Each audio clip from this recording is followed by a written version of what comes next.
they've also been quite forward-leaning without actually acknowledging they are forward-leaning about it. The options are essentially stop providing services or do it for free. The economy is a system that was designed. We can redesign it to get the outcomes we want to see. Actually, this wasn't inevitable. You had a choice about what you gave your money to, and you chose to keep your promise to landlord. It is quite devastating to see this current government absolutely trash what has been a really good track record with disability.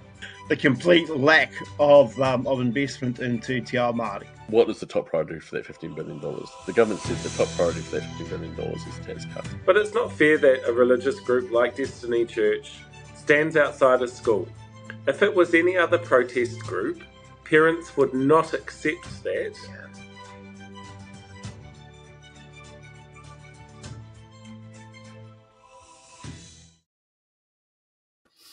Hello there, good evening, and welcome to this very special US election results episode. I want to welcome Blake and, of course, Professor Robert Patman.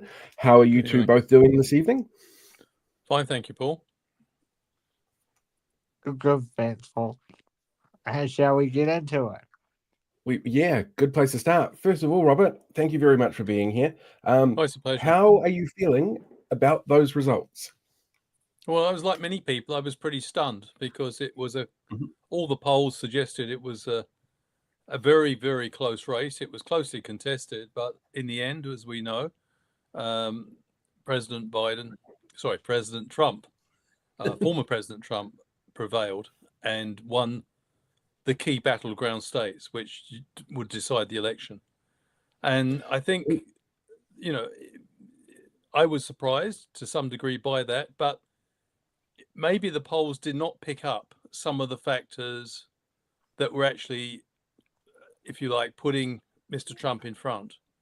For example, it's quite clear that the economy was really crucial for many middle class, or what we would call working class people, who felt that their living standards had deteriorated markedly. And of course, Mr. Trump started all his speeches by asking the audience in question, and these were rallies, so he was often talking to a sympathetic audience, but the important thing is these rallies were televised and went to a wider audience, and he would always start those occasions by asking people if they felt better off now 4 years into a Biden administration than when he left office. And it was quite striking that he repeated that. And I think, of course, he had a very unusual campaign because it was openly racist, it was openly sexist, and it was openly xenophobic.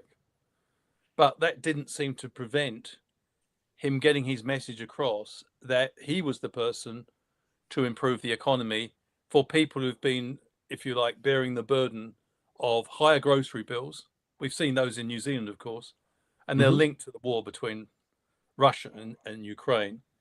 And also, many Americans were appalled at the rising price of gas.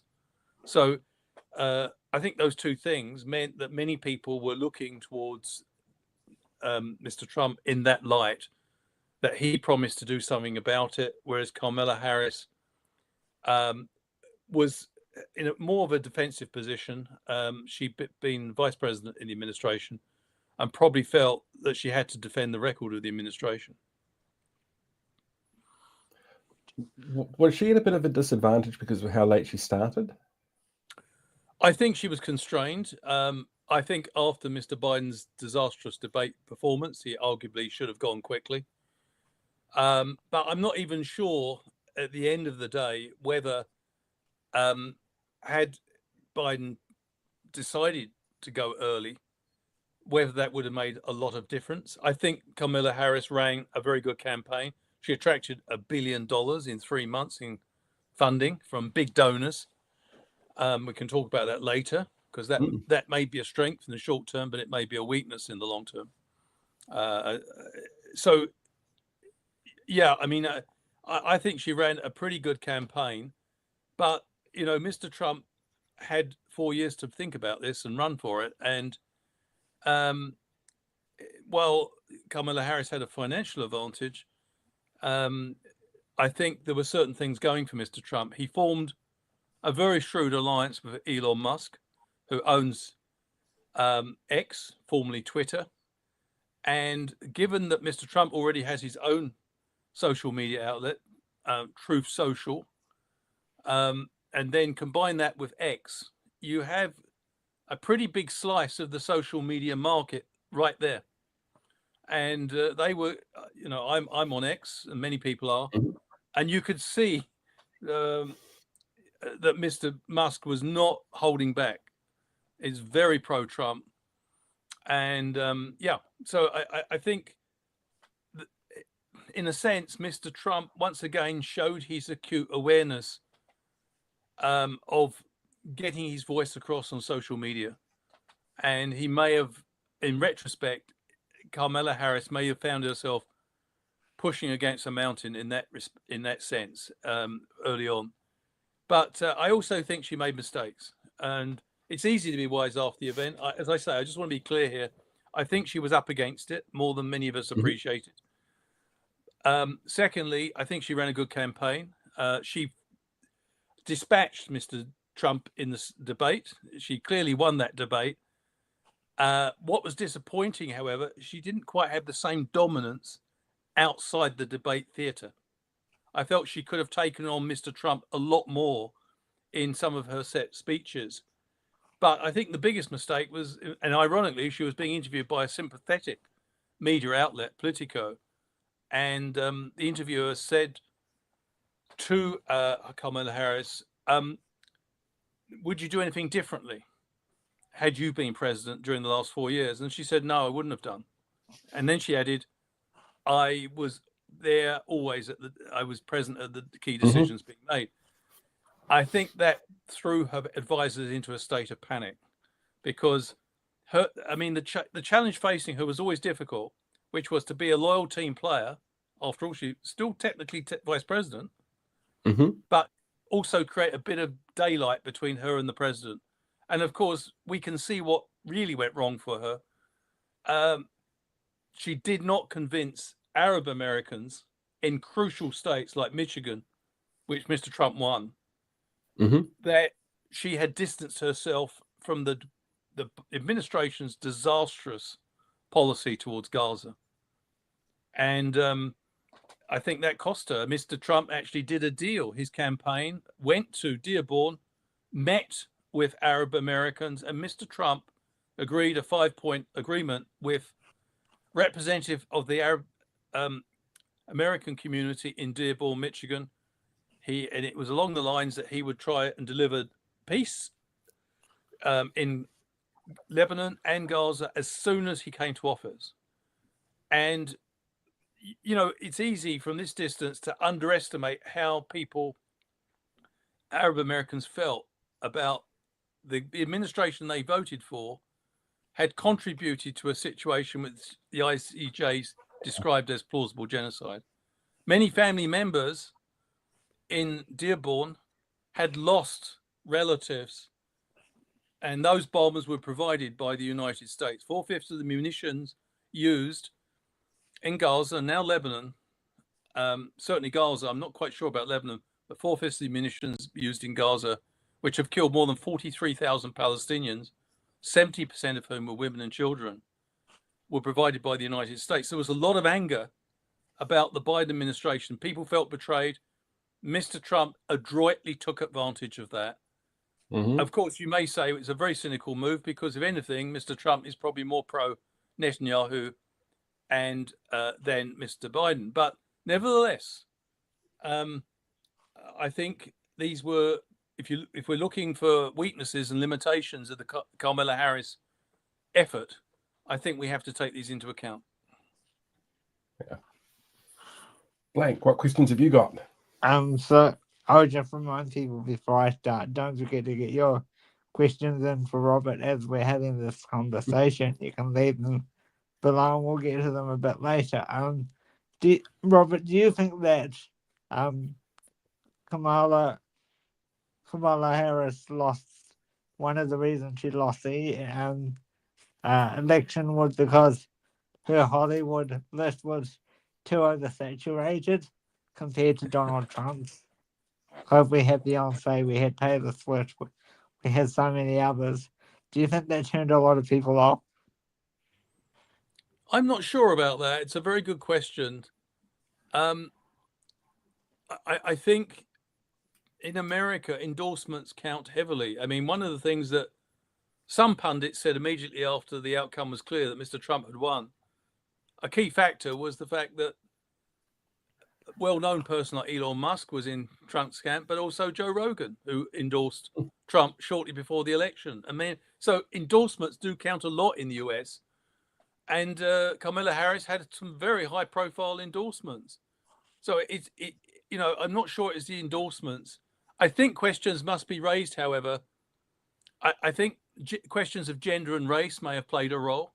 What we know is that Mr. Trump succeeded. And, this was a remarkable political comeback. Here was someone who was incited an insurrection on the 6th of January 2021, which killed 9 people. He hasn't yet been held to account for his role in that, although Jack Smith, the attorney, is working on that, although I think he's paused that for a month now. Yeah, I was going to say, I heard this afternoon that he was winding that down.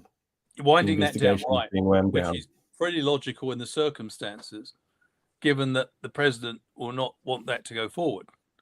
Of course, if you have an independent judiciary, that does raise questions, doesn't it? Why should a political decision maker interfere in due process, particularly if they've been involved? But we do know that he had 88 criminal charges altogether, and 34 of them were convictions. He's a felon. So, and so on the face of it, this political comeback defied all the odds. It clearly didn't affect his popularity amongst key sectors. So how did he grow his support, and who were involved? As I said, I think his stress on the economy and the fact that he's a great performer, Mr. Trump, in the sense that he's a performative politician. He wears a baseball cap. He identifies with the average person. But of course, his life has been anything but average. And so, he was born into an extremely wealthy family, and he's not experienced the same life as everybody else. But he has got a knack for communicating and talking their language. And so I think there was a performative identification with Mr. Trump. In many respects, he channels people's anger. A lot of people are really frustrated in the US. Some of them are doing 2 or 3 jobs, and they still are struggling to do the basics, like get enough food on the table, pay for their groceries, meet their bills. And they feel angry. They feel they're not being treated fairly. And I think Mr. Trump, he gives quite emotional speeches, and I think in a sense, he was able to articulate anger that many people felt. I think that was one thing. And so which groups did he reach out to? Well, he successfully won, much more impressively than he did in 2020. He recruited people from the Latino community, from Hispanics, and lots of young men without college degrees. So he really grew his base. We all knew he had a strong base, but the reason I think he won this election is he actually expanded it. And again, it's quite curious, because you would think the Latino community would not be particularly warm towards Mr. Trump, because he's openly said he's going to be deporting lots of illegal migrants, many of whom come from Latin America. So that is a bit of a worry for them. But maybe they thought by supporting Mr. Trump, he may be aware of their support, and that would make it better in the future. I don't know. I don't know what calculations are going on there, but we do know, I think the key point is, despite predictions that his base would be loyal, but he would struggle with building on his base, in fact, he's achieved that. He expanded his political base. So are you then? Sorry. I was going to say, I got a question that's coming that you might be able to answer. I mean, it's directed at you, so hopefully you can answer this one. It's from Artie8887 saying, "Hi, Professor. Is it possible that New Zealand could potentially benefit from the 60% tariffs imposed on Chinese exports? Example, increase in supply of goods, therefore cheaper goods." Well, the interesting thing is, although China is the primary target, we believe, of Mr. Trump's protectionist measures that he's promised people, New Zealand will also be hit. He's in promising a 10% across the board increase in tariffs on imports into the US. Now, this is bad news for New Zealand because the US has displaced Australia as the second biggest export market for New Zealand. After China, the US is our next biggest market for our export products. So, and they're largely agricultural. So I do think, of course, he may not follow through with this pledge, but I think he will, simply because lots of working people voted for him on the basis these tariffs would go up. One of the reasons he promised these tariffs was to signal to American workers he was determined to protect their jobs. Mm-hmm. And, you know, New Zealand's agricultural products are seen amongst some agricultural workers in the US as a real threat to their livelihood. So, and you can multiply that many times for other countries exporting to the US. So, whether we will benefit from the 60% on China, if tariffs were not applied against New Zealand, I think we might benefit. But China exports different sort of products to what we export to the US. And, you know, China is now competitive in the technological products. It is competitive in manufacturing. So there's a range of things that China exports. And and of course, one reason they've both Biden and the Biden administration and the Trump administration are targeting China is because China is becoming the world leader in clean energy products. And they have huge numbers of electric cars to sell. So this is a big blow for China. What sort of signal does that send to Americans about clean energy? America would like to be a leader in clean energy, but do you achieve that leadership by shutting out a competitor? I think tariffs may, for political reasons, be seen as useful in the short term. Economically, though, it's not going to help global trade. And I think many people with memories of protectionism in the past, it's a race to the bottom for most of the trading partners. So I think it may be a short-term measure. I can't see how New Zealand could quickly capitalize on China being penalized in this way.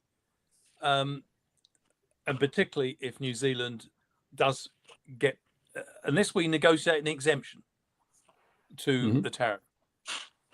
We've never been able to get a free trade deal with America. What are the chances of being able to negotiate an exemption? I think that I heard Mr. Peters saying it's business as normal with the Trump administration. And I heard Mr. Luxon say similar, quite optimistic noises. I frankly are skeptical. And the reason I'm skeptical is we've been trying to get a free trade agreement with the United States for decades, going back to the 80s, even earlier. Somebody said 1939 was our first attempt to get a free trade agreement with the US. But certainly efforts intensified in the 90s. And we thought we came close to it with the Trans-Pacific Partnership, which was a way round the problem, which was to entice the United States into a multilateral free trade agreement, of which they would have been the biggest beneficiary, by the way. But Mr. Trump pulled the United States out of that agreement. And so, in a sense, what's the prospects now? While the United States is a very important market to New Zealand, second only importance to China, I'm afraid it's a bit of a one-way it's not a two-way street in terms of importance. We are about 55th or 56th in terms of America's export markets. So we're relatively small fry for American exporters. There's no pressure in Washington to give us a free trade agreement. And remember, Mr. Trump is a transactional president. That is to say, he's not going to have a free trade agreement with New Zealand for political reasons. He wants to see that America, and this is America First president, he'll want to see any free trade agreement delivers a lot of economic benefits for the United States. Well, we know a free trade agreement would deliver a lot of economic benefits for New Zealand, but would it deliver corresponding benefits to the United States? Probably not. So I'm not. I think the answer would be to send Christopher Luxon over then to do the negotiations directly, because seeing what he got out of the coalition agreements, where he got next to nothing and his coalition partners got everything, I think he would be the perfect person to negotiate with Trump. Trump would really love somebody like that to talk to. Well, you might think that, but I couldn't possibly comment. No, fair enough. Fair enough. Blake, jump on in. Yeah, I kind of agree with you, Paul, because I would say that one of the ministers in this coalition that has impressed me with his negotiation skills is Todd McClay. Give credit where credit's due. He's managed to negotiate some of the most difficult negotiations that they've been trying to make for years.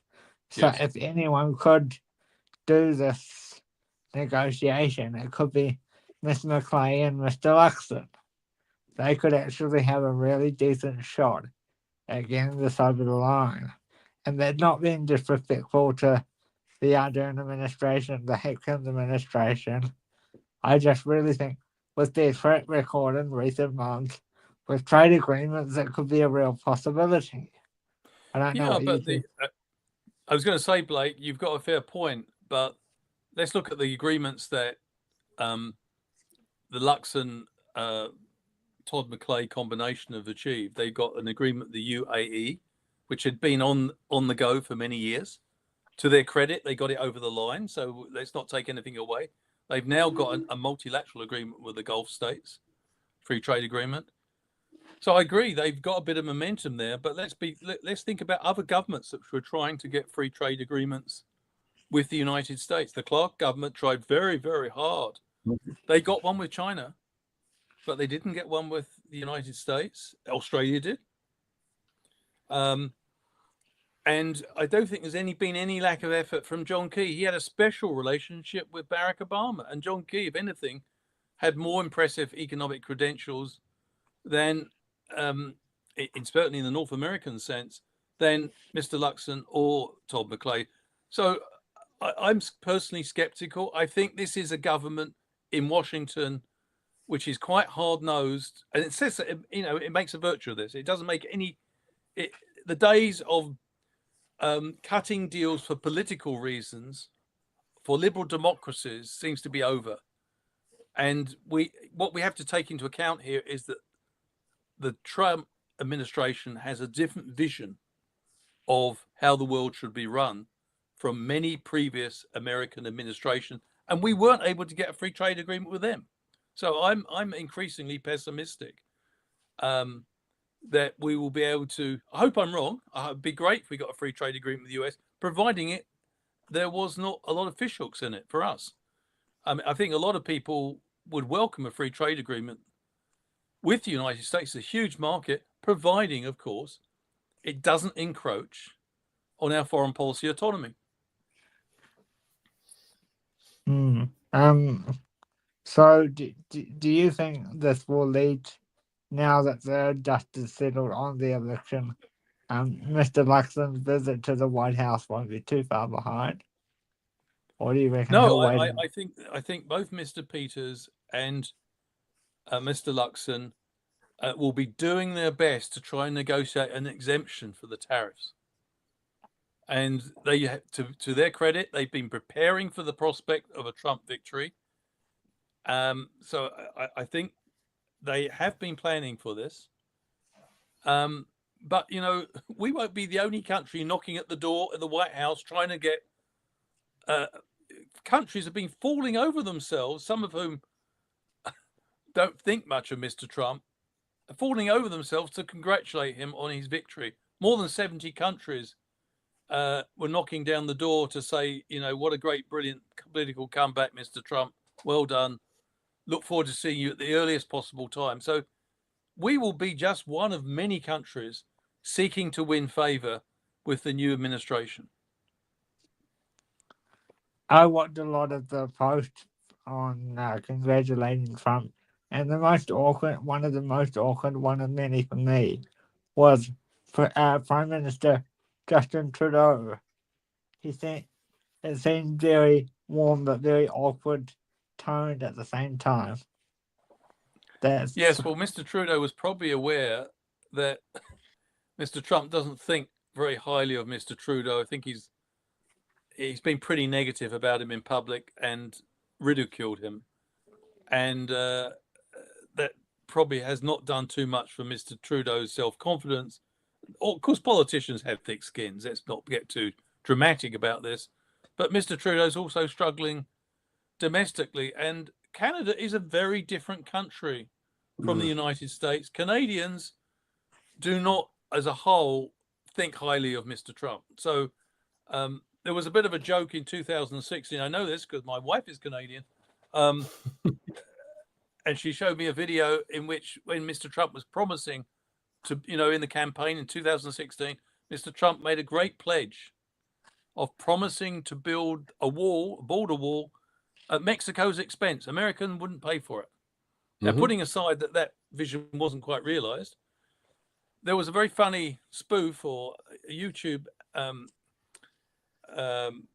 video in which you saw Canadian construction workers frantically building a wall and saying they would pay for it and they would build it along the whole border with the United States. So there's a bit of a relationship between Canada and the US is a bit like the relationship between Australia and New Zealand to some degree. Both New Zealand and Canada feel the guys next door are very friendly, but we don't often appear on their radar.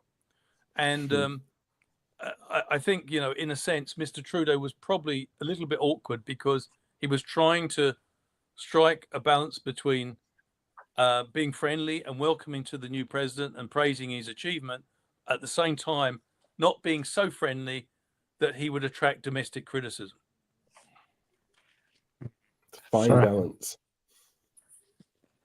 What else have you got, Paul? Any questions? Well, I'm kind of curious about AUKUS now. Yeah. I'm really curious to know about AUKUS. I've seen a lot of commentary online on spaces like X or Twitter, where New Zealanders are concerned that maybe we should take another look at AUKUS, because the idea of being in a military relationship with somebody like an isolationist with the big red button could be seen as a little bit concerning. We've also got the fact that we're not changing our nuclear-free policy, and Trump is very pro-nuclear in the way that he sees the world. I'm kind of curious what the ramifications of these election results are going to mean on that particular deal, which I know we're still sort of working through, but also on the sort of political spectrum around the Pacific region and how we're going to have to change how we fit in there. It's a great question. I must say that I think it's going to be much harder for the national-led coalition to implement membership of Pillar 2 of AUKUS. Just for our listeners, AUKUS is a security, it's an enhanced security partnership between three countries, the US, the UK, and Australia. We were not invited to join it because of our non-nuclear commitment. But there is another possibility for joining, which is called Pillar 2 or Part 2, which includes sharing cutting-edge defense technology. And the government the government was invited to consider joining. I think it was in March 2023 by the Biden administration, and both Labour and subsequently National are weighing it up. They haven't made a decision yet. I think they were waiting on the election. But what's changed is several things. Firstly, Mr. Trump and Mr. Vance, and Vance is very clear on this, Mr. Vance, the vice president, has said that America only really is interested when it comes to alliances and multilateral arrangements. They have to serve American interests. So that means if we joined AUKUS led by the United States, there would be an expectation that we would be responsive to America's America first ambitions, which for many New Zealanders would smack of being the junior partner in the exercise, or even a master-servant relationship. That's one complication. Trump's vision of the world. He doesn't like multilateral arrangements unless they work for America. And whereas we think multilateralism is great because it extends our influence, it gives us a voice at the table. Another big concern is that Mr. Trump is a climate denier. Now, why does that matter? Because many of our Pacific neighbors, and let's be quite clear, the Pacific nations, the Pacific Island nations are, if you like, a key feature of our foreign policy. 60% of our development assistance goes to the Pacific Island nations. Their number one national security concern is climate change, with sea levels physically threatening countries like the Maldives and also Tuvalu within possibly the next 2 decades or 3 decades. So now how does that affect New Zealand's attitude towards AUKUS? I think we would be getting the message from Pacific Island nations pretty rapidly that if we were to join AUKUS and participate in such an arrangement, we could actually strain relations with Pacific Island nations. And I think they will not back down.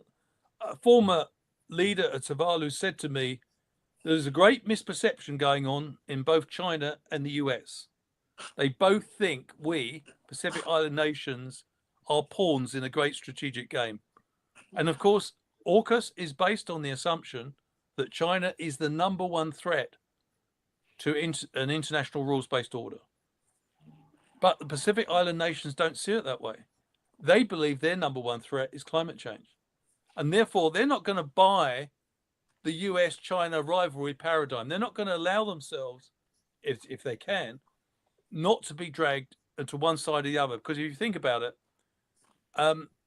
for smaller countries, when you've got big players scrambling and seeking to try and win favor and influence, you don't align with one against the other because that diminishes your leverage. You play one against the other. So I think that New Zealand will not be unresponsive to the views of the Pacific Island nations. I think Mr. Trump's leadership, the fact that he's a climate denier, will not actually help. It will not make it smoother for us to get into AUKUS. And here's a great irony.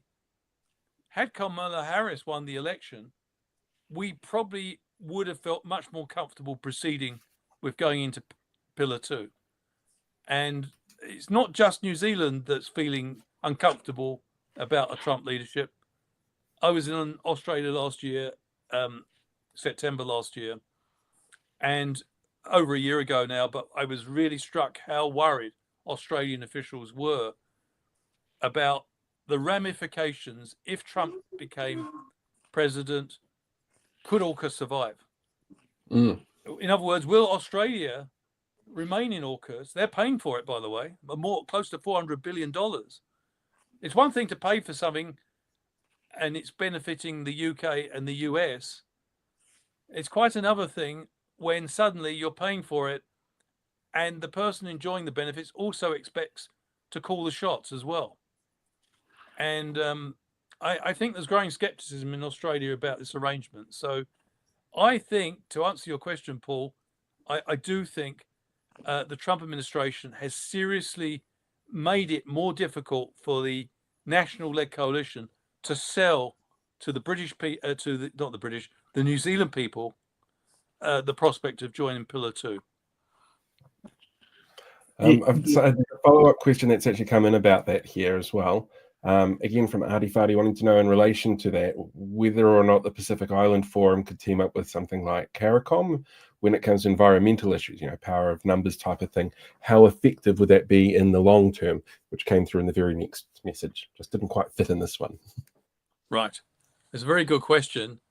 I don't think we should underestimate the agency of the Pacific Island Forum or the nations that make it up. One thing that concerned me for some time is that sometimes New Zealand and Australia make decisions about their foreign policy. In this country, we always say that the Pacific Island nations are vital to us. We have people-to-people links, cultural links, and we give the bulk of our development assistance there. But did we fully consult with the Pacific Island nations before we went into discussions with the Americans about joining Pillar 2?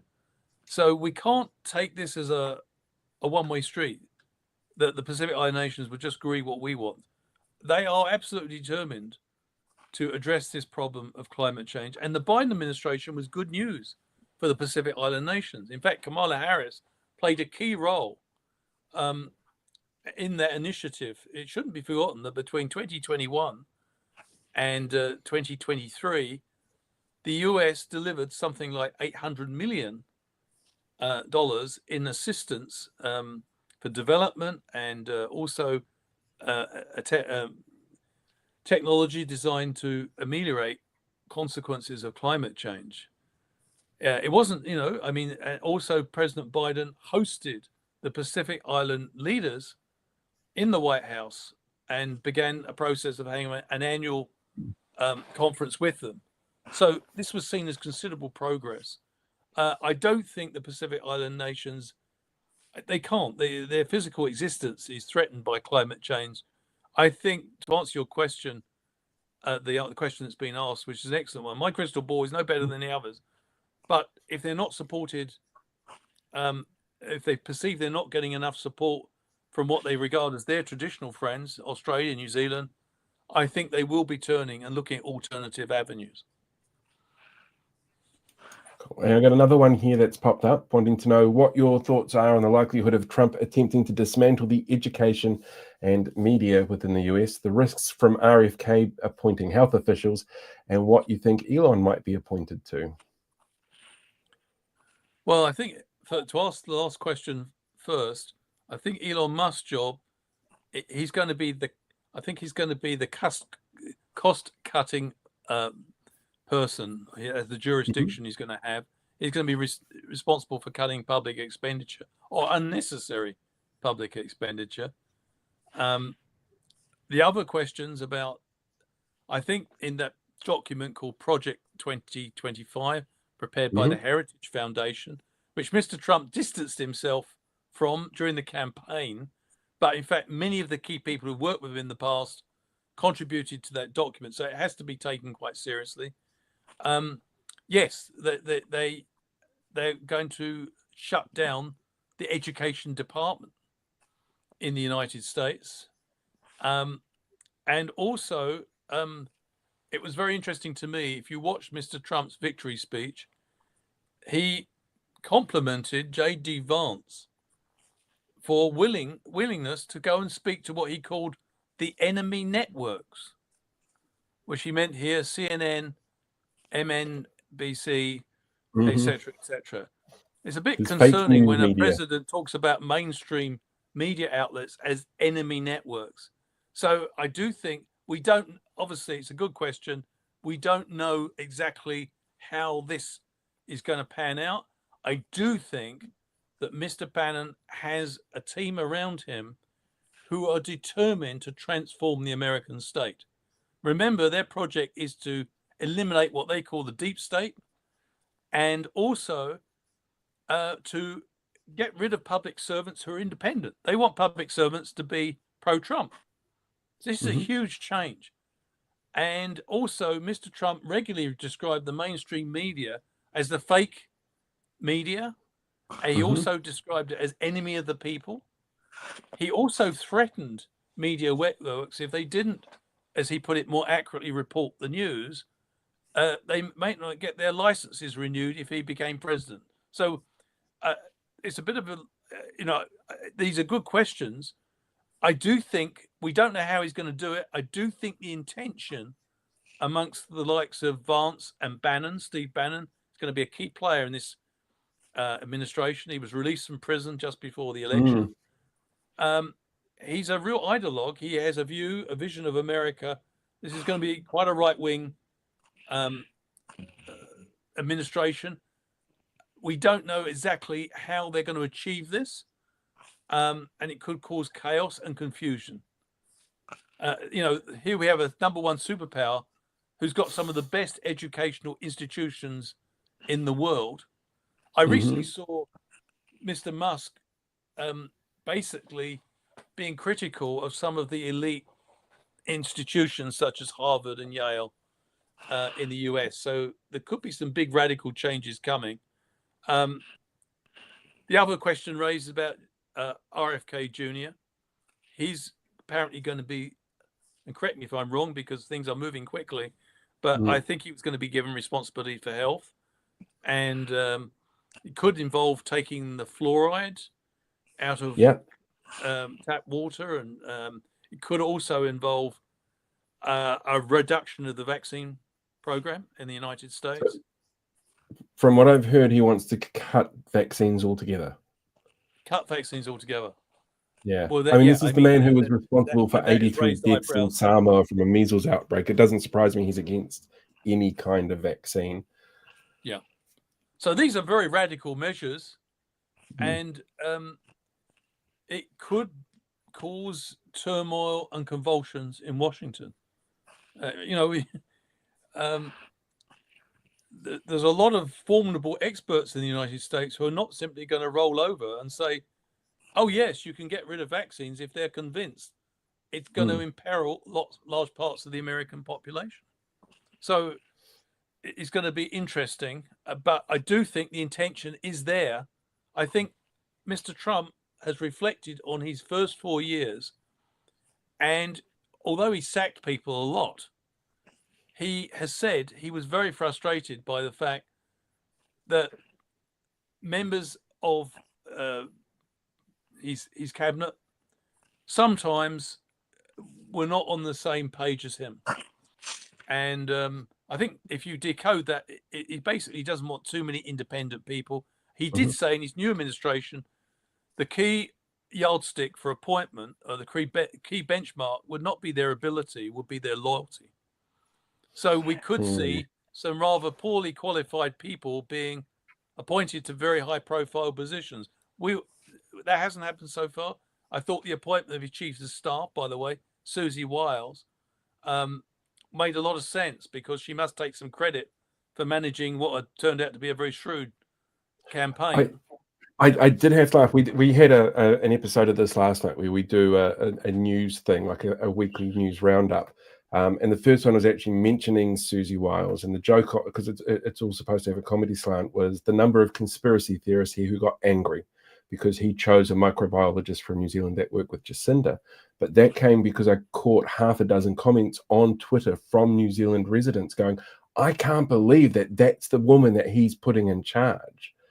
Like it's this really weird sort of disconnect where they go, well, you've got Susie Wiles, the microbiologist that we saw a lot of during COVID, and you've got Susie Wiles who's been working behind the scenes with Trump, and they got them mixed up. They got them mixed up, yeah. Depressing to see. Very depressing. Do you think we'll see Harris back in 2028? I think it's too early to say, Blake. I do think the Democrats have to go back to the drawing board as a party. I said to you something early on in the discussion this evening that Kamala Harris was able to raise a fantastic amount of money, a record amount of money, $1 billion in 3 months. She was awash with campaign funds, but they were from all very wealthy donors. And there is a number of people in the Democratic Party who believe that the Democrats need not to be reliant on big money donors who dictate the political agenda. There was an example of this, by the way, simply after Kamala Harris took over. She started after she was nominated. I say took over. She was nominated as the successor, as the Democratic nominee for president. It was the 21st of July. Shortly after, she began quite an effective campaign against price gouging, which of course would appeal to many Americans, because many Americans believe that powerful corporations have fully taken advantage of inflation to slap prices up. And she started a campaign against price gouging, but it was suddenly stopped because one of her very powerful donors indicated they were very unhappy. So that has raised questions about, does the Democratic Party actually need to rethink its dependence on big money donors, because they have their own political agendas. And unfortunately, one of the reasons so many members of the middle class, or working class, we would call them, but in America often referring to the middle class, switch their allegiance to Trump, is because they've given up on the Democrats. Because they see the Democrats as dominated by billionaires. And of course, Mr. Trump's government will be a government of billionaires, but there is a sense, at least Mr. Trump was talking their language to some degree. He was offering them more hope in their eyes than the Democrats. So I do think the Democrats got to do some soul searching here. There's another question of who should be their leader going forward. I thought Kamala Harris made mistakes, but she had a tight time frame. I think she showed some real promise. I thought her debate performance was excellent. But I think she could have been more effective on the stump, so to speak. But it's easy to be critical. I think she's got promise, but this is not a party short of talent. The other question I think the Democrats have got to grapple with is a question that Bernie Sanders and also AOC, other progressives within the Democrats, keep raising. Should they aim to take private money out of American politics? That is to say, should it be publicly funded elections? Because at the moment, lobbyists dominate US politics. It seems far-fetched at the moment. Much like here. It seems far-fetched and seems impossible. But if a major party took a stand on this issue, change might come. And it might also swell support for the Democrats amongst what they see as their traditional constituency, working people. So these sort of issues have to be grappled with. And I do think after a defeat like this, they're going to have to actually redefine themselves to some degree. And the question of who becomes leader, I think it's too early to say. My final question then is, do you think that if they have to rebuild, even though it's a bit early to say, they may have to look at someone like a Michelle Obama, or maybe an outsider, maybe a Democratic celebrity, perhaps? George Clooney for president. I'm not sure. I think they need to have someone who's got street credibility amongst ordinary people. I think, I don't think, one of the things I found very interesting is that some of the major networks, which are Democratic leaning, have criticized Kamala Harris for being too progressive during the election. I don't think that's true, because if that was true, the Democrats would have held on to, if you like, the support of working people. But what is remarkable about Trump is he has actually rebuilt the Republican Party, and he's got a new Republican Party which appeals to working class young Americans, particularly males. And that must be of concern to Democrats. I'm not sure going back to reach to the past, Michelle Obama or other leaders of the past, is the way forward. I think they've got a number of very talented young people in the party, and it may be time for them not only to rethink their philosophy as a party, but also open up the possibility that there's a lot of talent in the party, and maybe it's time to give it more opportunity. I was struck by the fact so much of the Democratic establishment have been harshly critical of AOC and Bernie Sanders. And yet, Joe Rogan said recently, if Bernie Sanders had been the Democratic contender, he's an independent, of course, but he's aligned to the Democrats, he would have voted for him. And, Sanders came very close to getting the nomination in 2016. So his age is against him. So I think but there are people who've come into politics because of Sanders, like AOC, who must have a big political future. The job for the Democrats, I think, is to try to look what is in the interests of the party, but not in the interests of their big money donors. What do they, who are they trying to inspire and win support? If they're going to try to win elections, they need to maximize their support. And that may mean looking beyond big money donors. All right, one last question for you, and this might be a really difficult one to answer. What is history going to remember about the events of the last 6 months? You mean with regard to the contest between the Republicans and the Democrats, or? Yeah, and the outcome.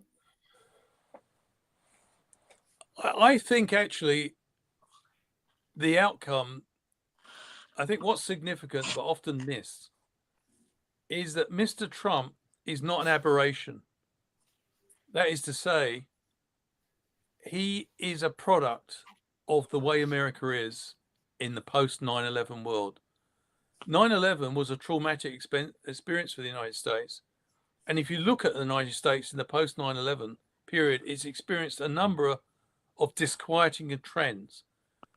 It got engaged in an illegal and disastrous war in Iraq, which caused tremendous divisions in the United States.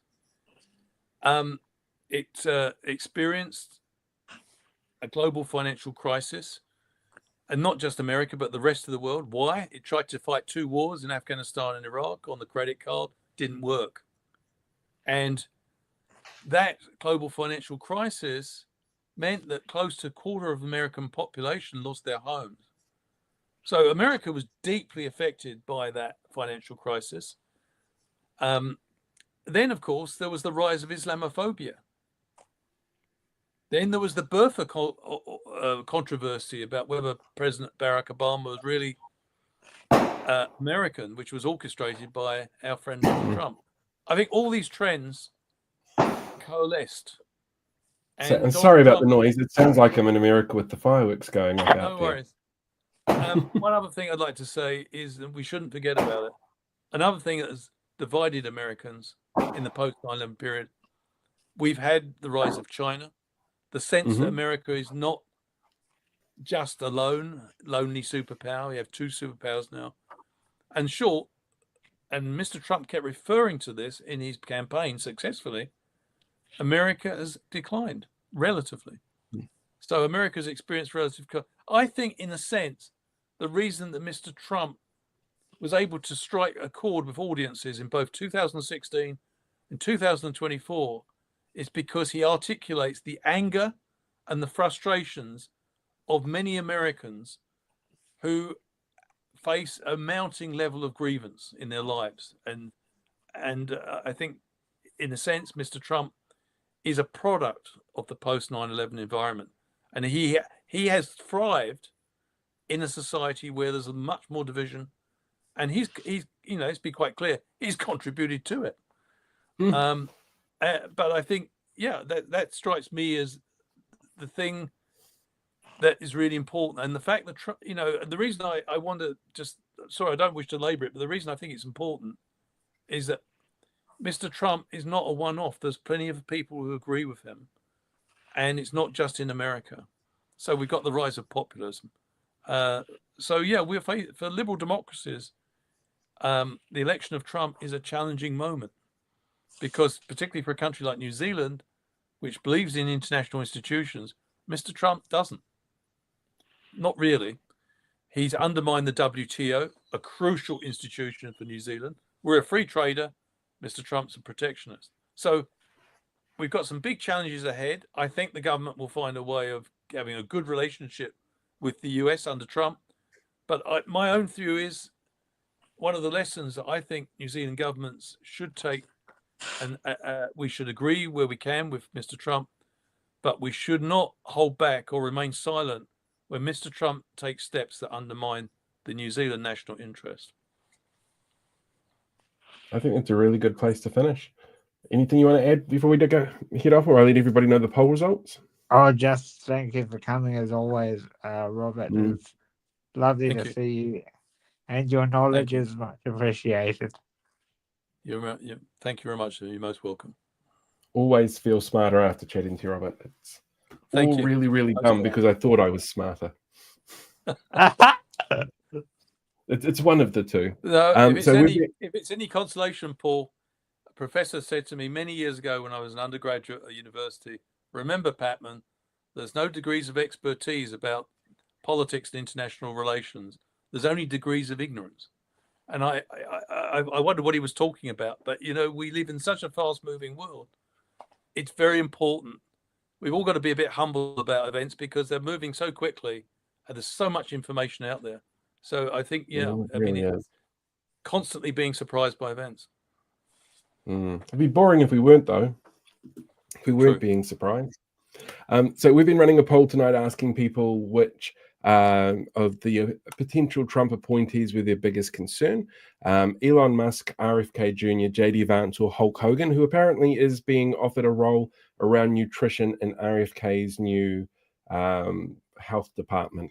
Who got no votes? Hulk Hogan got no votes. With 24% concerned about RFK, 31% about JD Vance, and 45% about Elon Musk being involved in that particular cabinet, which is, I think, understandable. Very concerning. Very, very concerning. Right, I'm going to wrap it up there. Sit tight for a second, Robert, and we'll get all the uploady stuff done. Everybody else, thank you very much for joining us tonight. We'll have the audio version of this available at some point, probably tomorrow, I think. Until next time, have a fantastic week, and we guys will catch you all later. Bye.